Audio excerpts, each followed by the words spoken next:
시청자 여러분 안녕하십니까. 이제 저녁 시간입니다. 지금부터 전옥현의 안보정론을 시작하겠습니다. 식사 다 마치고 나서 제 방송을 많이 봐주시면요 대단히 고맙겠습니다. 맨 먼저 오늘 상당히 파격적인 영입 인사가 있었어요.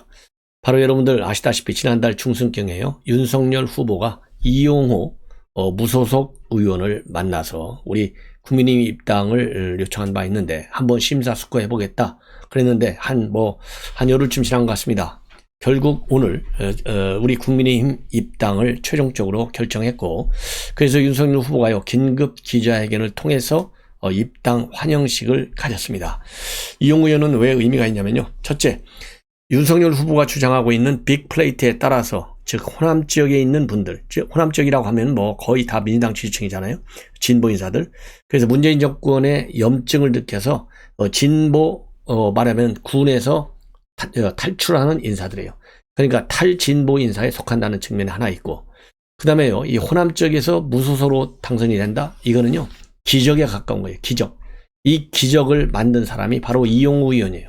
이 재선 의원이죠. 여러분들 과거에 이 종편 이 정치평론하는 거 많이 보셨을 거예요. 그래서 이 무소속의 이용호 의원 지금 현재 지역구는요 전북, 남원, 임실, 순창 지역입니다. 그래서 이제 최종적으로 영입이 됐어요. 그동안에 이제 이용호 의원의 경우에는 민주당 복당을 신청했어요. 지난 4월 달에 신청을 했는데 이것이 받아들이지 않았습니다. 자, 그래서 국민의힘은 이 호남 지역 지지 확보를 위해서 영입의 공을 뚝 들여왔고, 그 결과 윤석열 후보가 지난달 중순에 광화문에 있는 한 식당, 달개비겠죠, 여기에서 정권 교체 힘을 보태달라 이렇게 요청을 했고, 그래서 이제 윤석열 후보 회동 이후에 복당 신청을 철회했습니다. 당시에는요 민주당 내 계파주의, 기득권 정치, 지역 패권주의 때문에 저희 복당 문제가 장기간 표류하고 있다, 복당 신청을 철회하고 저희 당 거치 문제를 원점에서 숙고하겠다라는 입장을 보인 바 있습니다. 자, 그래서 이용호 의원의 경우에는 그동안에요 이 새천민주당 후보로서 17대 국회의원 선거에 출마했는데 낙선한 바 있고, 20대 총선에서 남원, 순창, 임실에서 당선이 된 바 있습니다. 그리고 21대 총선에서는 비민주당 후보로 유일하게 말하자면 무소속 후보로 재선에 성공했어요. 그동안에 국민의당과 바른정당 합당에 반발해서 탈당한 바 있는 인물입니다. 자, 그래서 오늘 입당 환영실에서요 윤석열 후보는 뭐라고 얘기했느냐, 이용호 의원의 용기 있는 결단에 감사드린다, 입당을 환영한다, 지역 감정을 타파하고 한국 정치 발전과 우리 당의 지지기반 확대에 중요한 계기가 되고 대선을 앞두고 총군 만마를 얻은 것 같다. 그리고요 김종인 위원장도 이용호 의원의 입당을 진심으로 반갑게 받아들인다. 민주당의 하수인 호남 지역에서 유일하게 무소속 의원으로 당선된 이 의원이 국민의힘에 입당해서 호남 지역의 분위기도 살 것 같다, 이렇게 밝혔습니다. 그리고 이용호 의원 본인도요, 제가 이런 옷, 즉 국민의힘 점퍼 빨간색, 이것을 입을 줄은 생각을 못했다. 정치적 거취를 놓고 긴 기간 동안 숙고를 했는데 두 갈래 길에서 좀 어려운 길을 선택하기로 했다, 이렇게 밝히고, 지역 주민들은 익숙하고 편한 길 가기를 바랐는데 그게 옳은 길이라 생각하지 않았다. 그러면서요 힘들고 험한 길이지만 옳은 길임을 믿고 대한민국 발전을 위해서는 무엇보다도 지역 갈등을 완화하고 국민 통합을 하는 게 먼저다, 이런 입장을 밝혔는데요 아주 좋은 결정이다, 이렇게 생각이 듭니다. 자, 그리고요 윤석열 후보가 이 과거 공부할 때, 즉 학창 시절 때 일화들을, 비화들을 소개하고 있어요. 바로 이제 오늘 잠시 후면 KBS 2의 예능 프로그램에 나오게 됩니다. 그래서 옥탑방의 문제아들, 이런 프로그램에 나와서 일종의 대선 후보 특집이에요. 제2탄이 이제 방송이 되는데 여기에서 과거 본인의 성격, 또 여러 가지 비화, 일화들 공개하고 있습니다. 그래서 지금 현재 예고편만을 보면 윤석열 후보는 굉장히 원칙주의자인 자신처럼 아버지 또한 원칙을 중시하는 분이다. 그리고 아버지에게 많이 혼나냐, 이런 질문과 관련해서는요 공부를 안 하고 놀러 다닌다고 많이 혼났고, 대학생 때 늦게까지 놀다가 아버지한테 맞기까지 했다. 그래서 아버지 교육이 얼마나 엄한지, 이런 일화도 공개하고 있습니다. 그리고요 또 이 부부싸움한 친구 부부까지 챙긴 일화도 공개했는데, 친구 아내가 부부싸움 후에 집을 나가서 아이들을 돌봐줄 사람이 없어가지고 친구가 출근한 뒤에 혼자 있는 아이들에게 밥을 해주면서 돌봐주기까지 했다. 그래서 이 정도로 윤석열 후보가요, 이 적이 많고 정이 많고 그 다음에 의리도 센 사람이다 라는 대목이 이런 데서 우리가 읽을 수 있는 것 같습니다.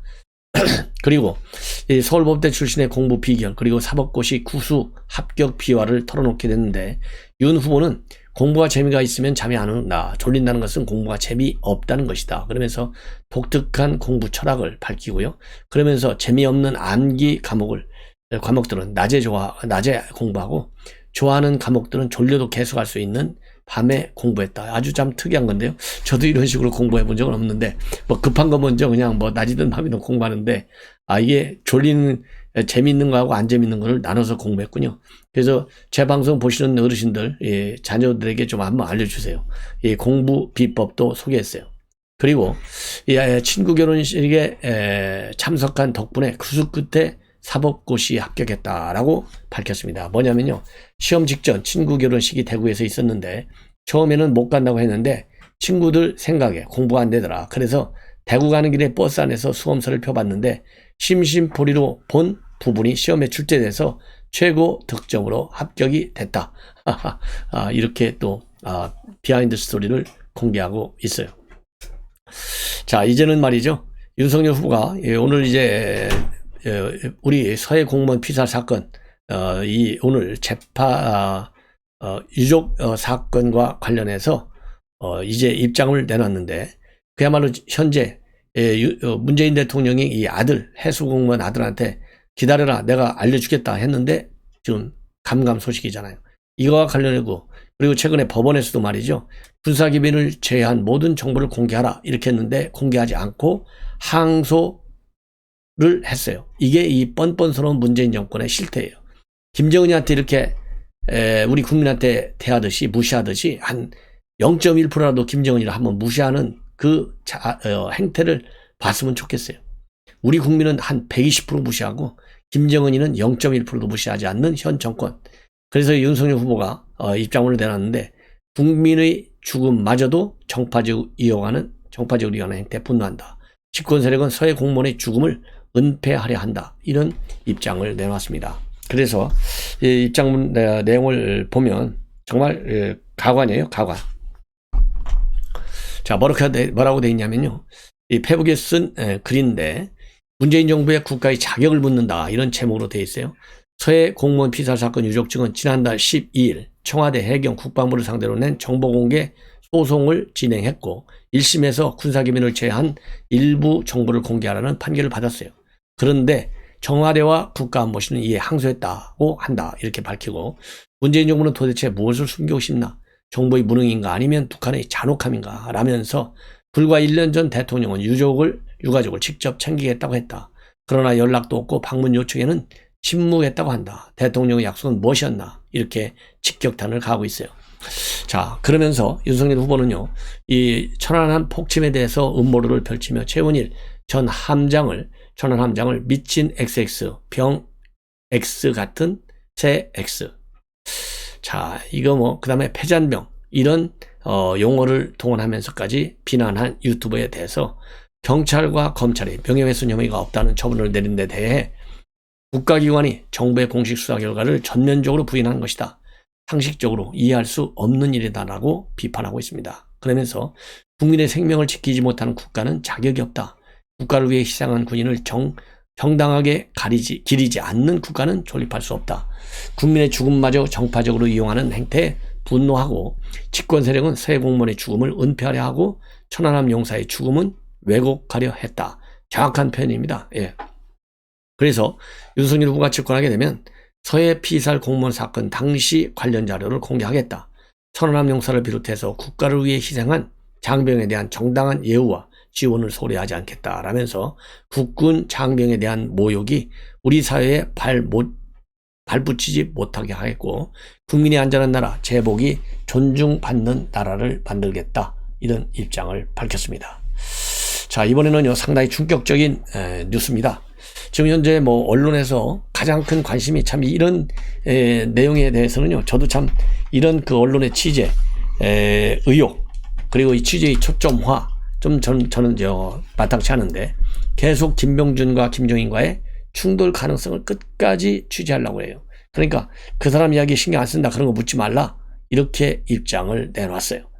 자, 오늘 오후에 프레스센터에서 열린 국가비전 심포지움에 참석했는데 이후에 기자들하고 만난 자리에서 아까 말씀드린 대로 관심이 없으니 물어보지 말라, 이렇게 퉁명스럽게 얘기한 것 같습니다. 기자들이 뭐라고 질문했냐면요, 선대위 내부에서 본인이 말하는 국가주의와 김병준 상임선대위원장이 강조하는 자유주의가 충돌한다, 이렇게 질문하니까 선거를 앞두고 국가주의니 자유주의니 그런 걸 논쟁할 시기가 아니다, 예, 이렇게 입장을 밝혔어요. 자, 그런데 문제는 말이죠, 김병준 상임위원장을 그 사람이라고 지칭한 것이 지금 문제가 되고 있어요. 그 사람이 이야기하는 것에 대해서 신경을 쓰는 사람이 아니다. 이거 어떻게 보면 뭐 무시하는 것 같잖아요. 그러니까 이 갈등이 생길 것이다 라는 언론의 예견, 그리고 추측 보도, 여기에 불을 지른 겁니다. 예, 그리고 오전 포럼 강연에서도 말이죠, 공정사회 구현을 주장하면서 경제에서 공정을 찾지 못하면 사회 전체가 불안해질 수밖에 없다. 시장경제의 원리에 따라 한다는 것은 아무것도 안 하는 이야기다, 이렇게 비판을 하고 있습니다.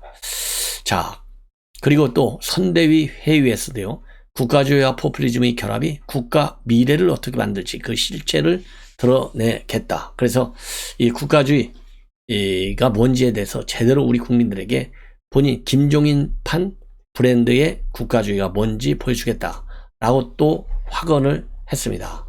그래서 이 문제가 앞으로도요, 상당히 뭐라고 그럴까요, 계속해서 언론의 집중적인 취재 대상이 될 것 같아요. 자, 이번에는요, 이게 노컷뉴스에서 단독으로 보도하고 있는 내용입니다. 이번에 내정되자마자 한 7시간 만에 바로 철회된 사람 있죠, 함익병 피부과 전문 의사죠. 자, 이걸 누가 추천했느냐, 이것이 이제 언론에서 집중적으로 취재하는 것 같은데, 한 것 같아요. 이 노컷뉴스 보도를 보면 이 함익병 씨는 김종인 위원장이 직접 추천을 했다라고 보도가 되고 있어요. 그래서 이거 부실검증 문제가 아니냐, 이런 얘기까지 지금 나오고 있는 상황입니다. 잘 아시다시피 이 함 원장은 독재를 옹호하고 여성차별, 이런 과거 발언들 때문에 이번에 물러난 것 아니겠어요? 근데 문제는 뭐냐, 이 발언은 이제 2014년도 월간조선 인터뷰에서 한 거예요. 더 잘 살 수 있으면 왕정도 상관없다. 그 다음에 저는 박정희 독재가 더 큰 역할을 했다고 본다. 여자는 국방 의무를 지지 않기 때문에 4분의 3 권리만 행사해야 한다. 이래서 독재를 옹호하고 여성에 대해서 차별적 발언했다. 이것 때문에 이제 관둔 건데, 이 얘기는 아까 모두 말씀드린 2014년도잖아요. 7년 전 얘기야. 그런데 이 똑같은 이유로 해서 2017년도에 말하자면 민주당에도 합류를 했는데 이 똑같은 문제 때문에 말하자면 철회가 된 바 있어요. 자, 그래서 지금 문제가 되고 있는 거예요. 언론에서 얘기가 이 함익병 이 사태, 이거는 뭐라고 그럴까요, 국민의힘에서 그야말로 이 포털 뉴스 검색만 해도 될 것 아니었냐, 뉴스 검색 최소한의 검증 자체가 이루어지지 않은 거, 이 내용을 지금 굉장히 비판적으로 보는 것 같습니다. 예.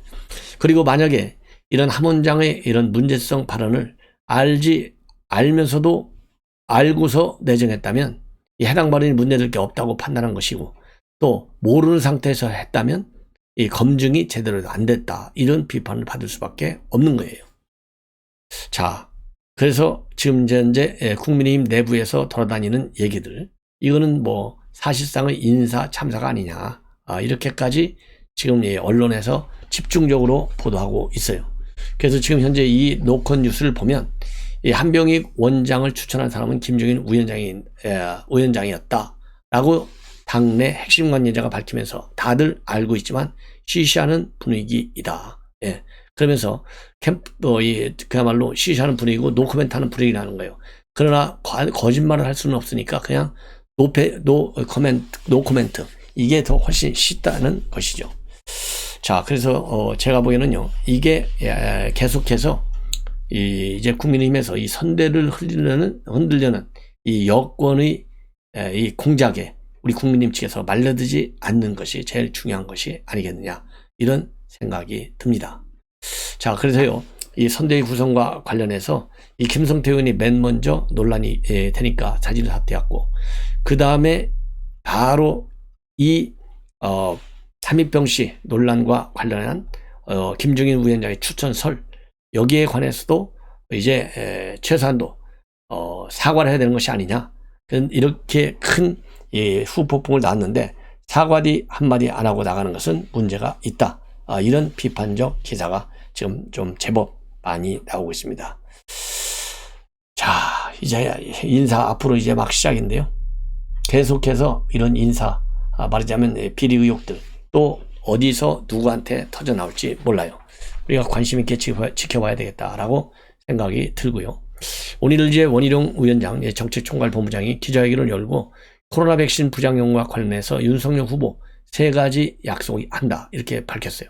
그래서 이 코로나 재난에 맞서는 국민들에게 정부는 책임을 다하지 못했고 그 책임을 국민에게 넘겨왔다. 그리고 국민들의 백신을 기꺼이 접종한 것은 국가보상 책임을 지겠다라고 한 문재인 정부의 약속 신뢰 때문이 아니겠느냐, 이런 입장을 내놓고 있습니다. 그러면서 이 원희룡 이 의원의 정책총괄본부장은요, 정부는 백신 부작용으로 의심되는 것이 되는 거의 모든 피해를 국민에게 떠넘겨왔고 백신 부작용으로 인한 사망 추정 사례 중 인과성을 인정받은 경우는 사실상 없다. 그러면서요, 백신 접종은 자발적 행위라기보다는 국가 공동체의 필요에 따라 이루어지는 공공정책이다. 부작용 인과성 증명 책임은 정부가 져야 한다. 관련 법과 제도를 개선하겠다. 사망자의 경우에는 선보상 후 청산을 하도록 하고 중증 환자에 대해서도 선치료 후 보상 제도를 대폭 확대해 나가겠다. 이렇게 입장을 밝히고, 이 백신 부작용 피해자 보상 절차를 체계화하기 위해서 백신 부작용 국민신고센터를 설치해 운영한다라는 보도까지 지금 나오고 있습니다.